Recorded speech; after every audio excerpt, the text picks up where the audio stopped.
Alright, shalom, shalom. First and foremost, I'd like to give all praises and glory unto the Heavenly Father and His only begotten Son, Yahweh, Bahashem Yahushai, Bahashem Rakha Kodash. Double honors to the elders and the apostles of the great millstone who rule well. Peace and salutation to the hopeful elect. This is your brother Ahmad Bayan, coming to you with another video through the spirit and power of Yahweh, Bahashem Yahushai, Bahashem Rakha Kodash. Now I just want to show you a video here. Alright, based on this, the unthinkable deal the US just offered China and Venezuela, right? But before we get to that, let me just bring out two scriptures and we're going to get it. Alright, and Lord willing, this lesson here is going to be edifying to the elect of Israel. This is the book of Jeremiah, chapter 51 and verse 7. It says, Babylon has been a golden cup in the Lord's hand, that made all the earth drunken. The nations have drunken of her wine, therefore the nations are mad. Babylon is suddenly fallen and destroyed. Howl for her, take balm for her pain. If so, she may be healed.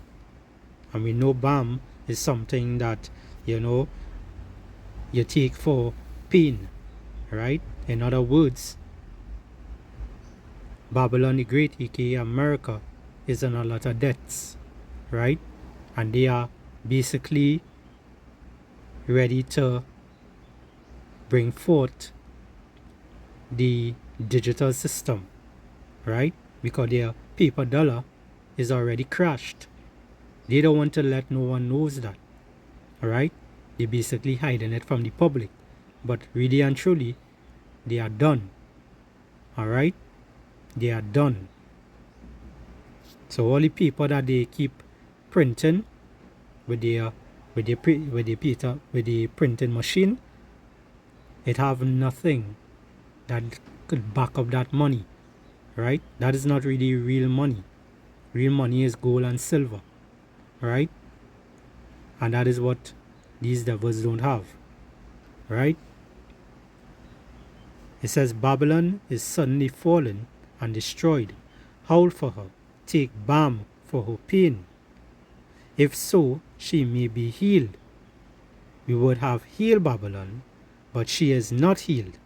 Forsake her and let us go everyone into his own country, for her judgment reacheth unto heaven, and is lifted up even to the skies. Right? Esau is about to get down. He's about to come down from that pedestal that he's in. This is Obadiah 1 and verse 1. It says, the vision of Obadiah, thus saith the Lord power concerning Edom. Edom is who? The so-called white man today. Alright, the Edomites.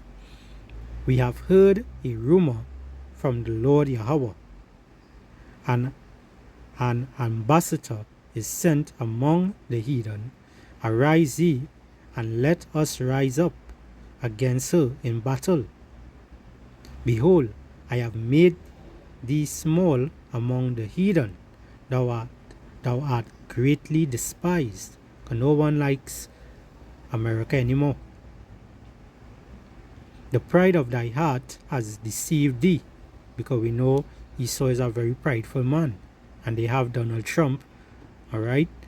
That prideful man, beating his chest, puffing at his enemies. That cruel lord. That is what Trump is right now. He's being that cruel lord, right? But guess what? They have nothing to back up their money.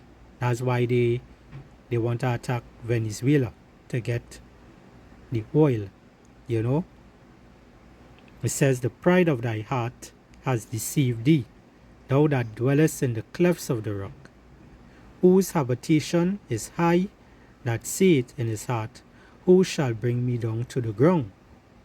Though thou exalt thyself as an as the eagle, and thou and though thou set thy nest among the stars, hence will I bring thee down, saith the Lord Yahweh. If thieves came to thee, if robbers by night, how art thou cut off? Could they not have stolen till they had enough? If grape gatherers came to thee, would they not leave some grapes? And this is how Esau does steal. He takes everything from you, right? And he always look, he always want. Verse 6. How are the things of Esau searched out? How are his hidden things sought up? This is Jeremiah 49 and verse 10. It says, But I have made Esau bare, I have uncovered his secret places, and he shall not be able to hide himself. His seed is spoiled, and his brethren and his neighbors, and he is not. So with that, we're going to come to this video here now. And Lord willing, this lesson here was edifying to the elect of Israel. I'm going to leave you all with this video. Listen up. There's a very old saying in geopolitics: you can be an empire or you can be a debtor, but you cannot be both. For 80 years, the United States defied this rule. They printed the money and the world accepted it. They sanctioned their enemies and the world obeyed. They were the masters of the universe, but this week, the master had to go begging. In Caracas, the United States is doing the unthinkable. After years of trying to destroy Nicolas Maduro, after seizing his planes, freezing his accounts, and putting a $15 million bounty on his head, Washington is suddenly desperate to make a deal. Why? Because the petrodollar is dying, and they need Venezuela's oil to save it. And in Washington, the new Treasury Secretary, Scott Bessent, is facing a nightmare. He needs to borrow $3 trillion this year just to keep the lights on, but his usual customers aren't buying. So he is forced to look across the ocean to the very country the U.S. calls its greatest enemy, China. Do you see the irony? The United States is currently waging an economic war against the two countries that it needs the most. I worked at the IMF for many years.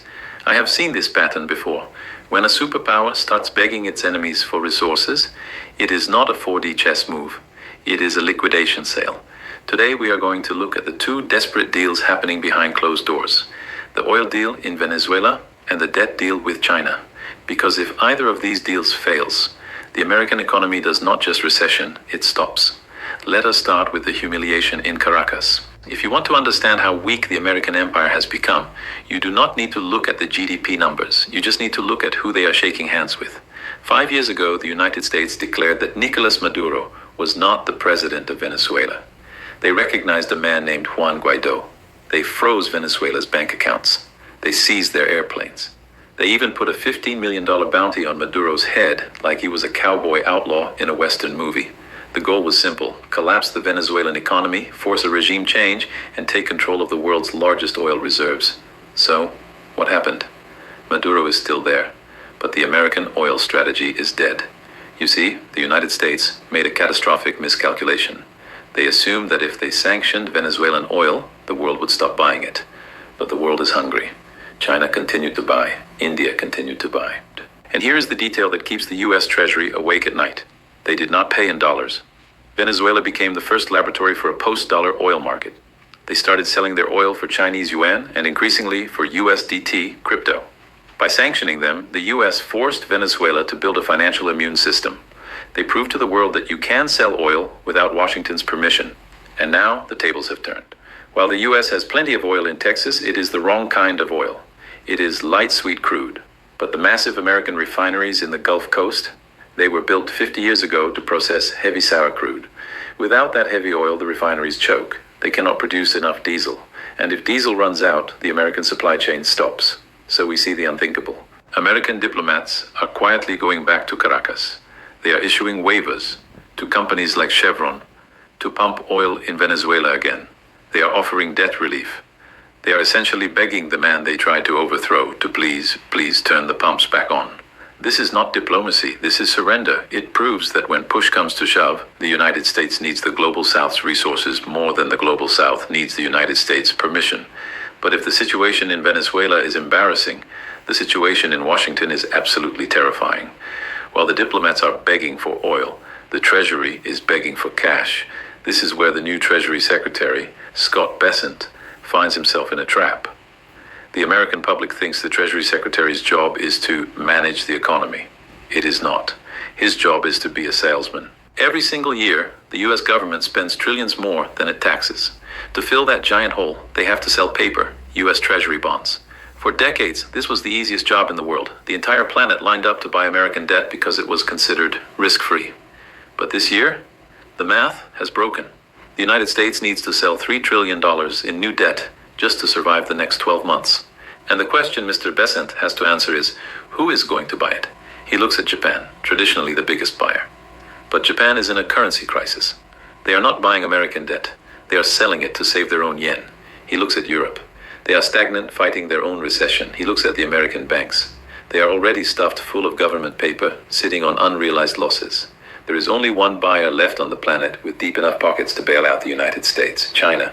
And this is the absolute comedy of the American position. On one hand, you have the politicians screaming about a trade war. You have threats of 60% tariffs. You have generals talking about conflict in the Pacific. But quietly behind closed doors,